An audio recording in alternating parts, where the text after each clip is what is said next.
18장 이후부터 27장까지는 그러면 이제 진짜 구원을 받았으면, 주님의 피로 구원을 받았으면 어떻게 해야 돼요? 주님과 실제로 교제해야 되잖아요. 교제하려면 빛 가운데 걸어가야 되거든요. 빛 가운데 걸어가려면 주님이 싫어하는 것에서 구별돼야 돼요. 그래서 18장부터 27장까지는 삶의 구별을 얘기하는 겁니다. 그래서 우리 실제 주님과 사귀기 위해서는 실제적인 구별이 필요하다라는 것을 말씀한 겁니다. 18장부터 20장까지는요. 가나안 풍속과 애굽의 풍속을 쫓지 말고 하나님의 말씀을 쫓아야 된다. 요지는 그거예요. 요지는 이스라엘 백성들이 나온 곳이 애굽이잖아요. 그 애굽에서 살았던 그 풍속 쫓지 말고, 그리고 이스라엘 백성이 앞으로 들어갈 곳이 가나안 땅이잖아요. 가나안의 풍속도 쫓지 말고, 그럼 뭘 쫓아야 되겠어요? 이스라엘은 하나님의 백성이니까 하나님의 말씀을 이제 따라야 되는 거예요. 그래서 애굽 풍속, 가나안 풍속을 경계하고 오직 하나님의 말씀만 쫓을 것에 대한 권면이에요. 그래서 여러 가지 내용이 나와 있는데 요약하면은 그거라는 겁니다. 그래서 이 애굽 풍속과 가나안 풍속은 타락한 죄인들의 모습을 예표하고 있죠. 애굽 풍속, 가나안 풍속은 타락한 죄인들의 모습을 말하는 거예요. 그래서 성적 타락, 그 다음에 도덕적 타락, 그 다음에 우상숭배, 요약하면 그런 겁니다. 성적 타락. 그 당시에 애굽이나 가나안은요, 성적으로 아주 타락한 민족이에요. 그리고 도덕적인 타락, 그리고 동시에 우상숭배가 극에 달하는 가나안 민족들. 그래서 우상에게 심지어 자기 자녀를 제물로 바치는 그런 풍속이 가나안 사람들에게 있었잖아요. 그 가나안 풍속과 애굽 풍속을 경계한 그 타락된 죄인의 모습에서 나오는 모습이거든요. 몇 군데 한번 찾아보겠습니다. 레위기 18장 1절부터 5절까지 이 말씀은 같이 읽겠습니다. 여호와께서 모세에게 일러 가라사대 너는 이스라엘 자손에게 고하여 이르라. 나는 여호와 너희 하나님이니라. 너희는 그 거하던 애굽 땅의 풍속을 좇지 말며 내가 너희를 인도할 가나안 땅의 풍속과 규례도 행하지 말고 너희는 나의 법도를 좇으며 나의 규례를 지켜 그대로 행하라. 나는 너희의 하나님 여호와니라. 너희는 나의 규례와 법도를 지키라. 사람이 이를 행하면 그로 인하여 살리라. 나는 여호와니라. 그래서 6절 이후부터는 이제 구체적인 내용을 담고 있는 겁니다. 애굽 풍속, 가나안 풍속을 쫓지 말 것에 대한 경계. 오직 하나님의 말씀만 쫓을 것. 자, 이 6절부터 18절까지 내용을 쭉 보면 이 성적인 타락에 대한 경계예요. 성적인 타락, 성에 대한. 그래서 6절에 보면 너는 고륙지친을 가까이 하여 그 하체를 범치 말라. 7절에는 내 어미의 하체는 곧 내 아비의 하체니, 어미의 하체를 범치 말라는 거죠. 8절에 계모의 하체를 범치 말라.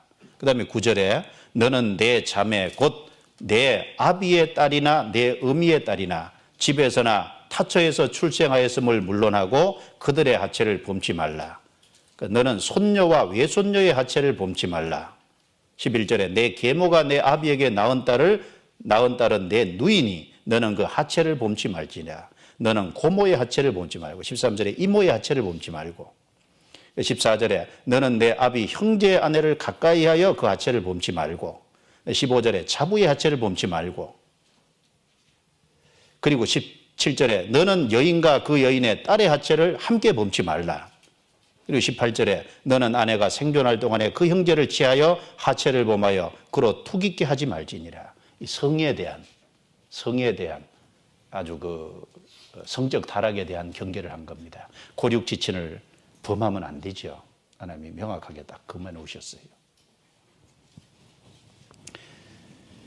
그리고 좀 그 성적인 타락 중에 이 가나안 땅의 사람들이 얼마나 성적으로 타락했냐면 21절에 보시죠. 너는 결단코 자녀를 몰렉에게 주어 불로 통각해 말아서 내 하나님의 이름을 욕되게 하지 말라. 나는 여호와니라. 그 당시에 사람들이 자기 자녀를 신을 섬긴다는 명목으로 몰렉 신에게 잡아 바친 거예요. 실제로요, 이 메칼리스트라는 고고학자가 게셀이라는 곳을 발굴했을 때 어떤 것이 나왔냐면 산채로 불태워진 것으로 보이는 4살에서 12살 사이의 어린아이들의 뼈가 있는 납골 항아리들이요 수백 개나 발견됐어요. 가나안 땅에서.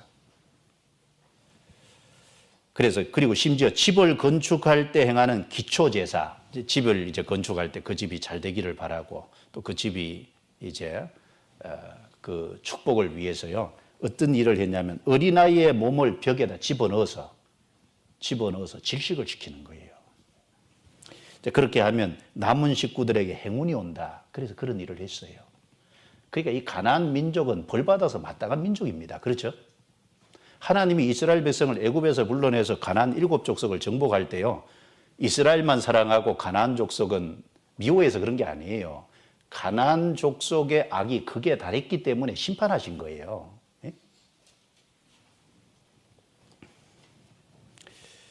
예. 그리고 22절에 한번 보시죠. 너는 여자와 교합한 것이 남자와 교합하지 말라.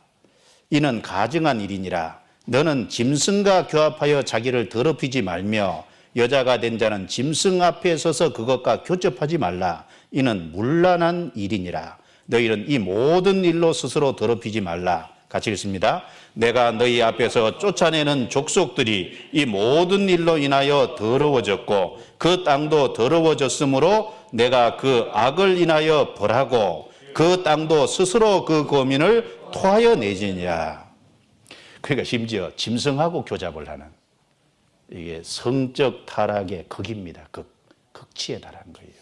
그래서 이 성적이 타락에 가면 처음에는 이제 그 부부 관계의 도를 넘어서 다른 것을 추구하잖아요.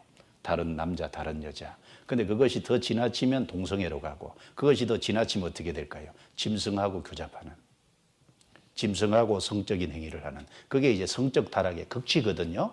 극치인데 그 성적 타락의 극치가 가나안 땅에 있었다는 거잖아요. 이 모든 악을 행했기 때문에 하나님이 그 악을 벌하고 그리고 그 땅도 그들의 행위 때문에 더러워졌으니까 땅이 그들을 토하여 내느니라. 땅도 그 가나안 민족들을 더 이상 용납할 수 없다는 거죠. 그래서 30절에 그러므로 너희는 내 명령을 지키고 너희 있기 전에 행하던 가증한 풍속을 하나라도 쫓음으로 스스로 더럽히지 말라. 나는 너희 하나님 여호와니라.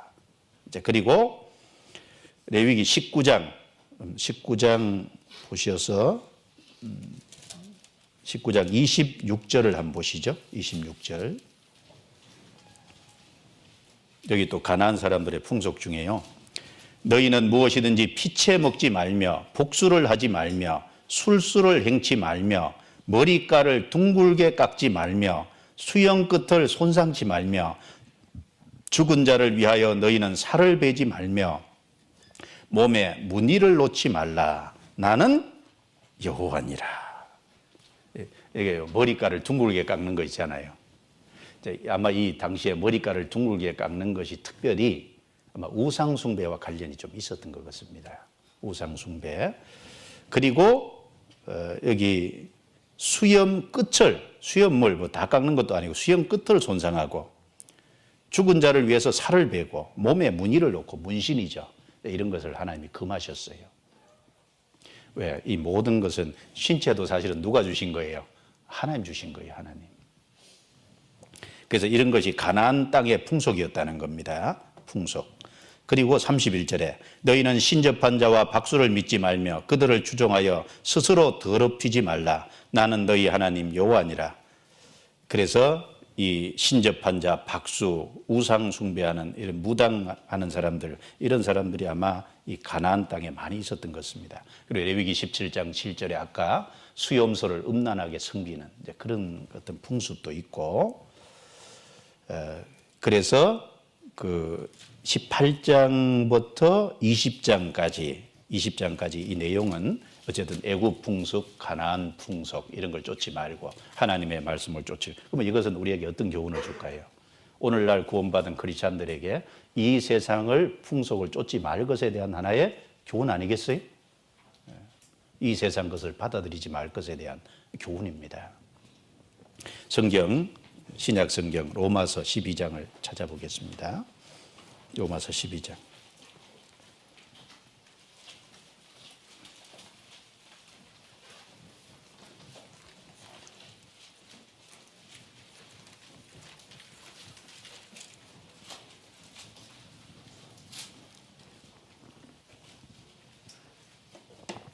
로마서 12장 2절입니다. 같이 읽어볼까요?